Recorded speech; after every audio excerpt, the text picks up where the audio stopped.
when I got started in venture capital, there might have been 500 venture capitalists, something like that, in the world, 500 humans.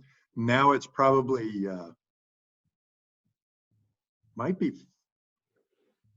I wouldn't say 5 million, maybe 500,000, something like that. There are a lot, and they're everywhere. And what's great about that is that, first, if there's a venture capitalist, there are going to be entrepreneurs that flow up to the venture capitalist. And that means that there will be more entrepreneurs. And also that the venture capital will be closer to the entrepreneur. So I think that connection is being made in lots of new ways. And I wish I had the answer. We did something really that I thought was incredibly exciting. We created the Draper Startup Houses.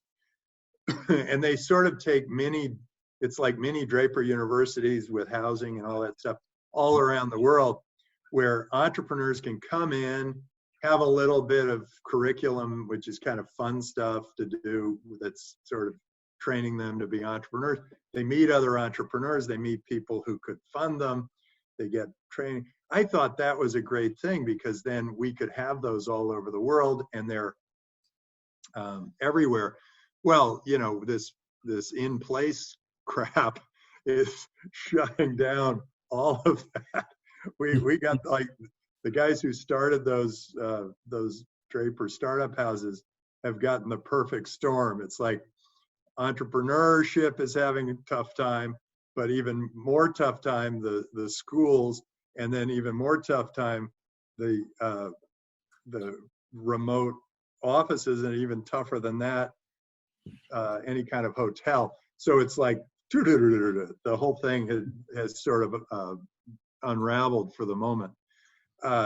Still, we thought that was kind of an interesting idea, to have a location on the ground, much the way the banks spread out and had, like, you have the bank on the corner or the bank in your small town.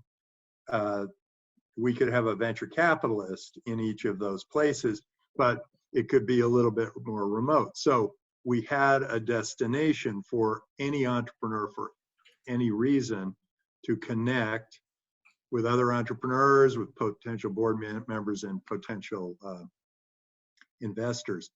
So that was kind of a little bit of an innovation.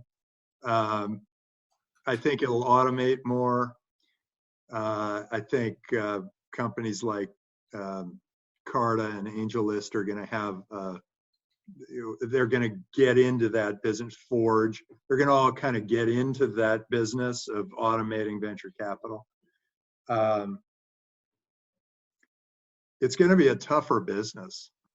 It has become a tougher business, where returns generally have gone down, at least from the 80s, and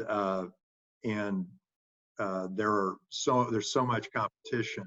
It's a tougher business than it used to be, but it's also fun to think about how it might evolve.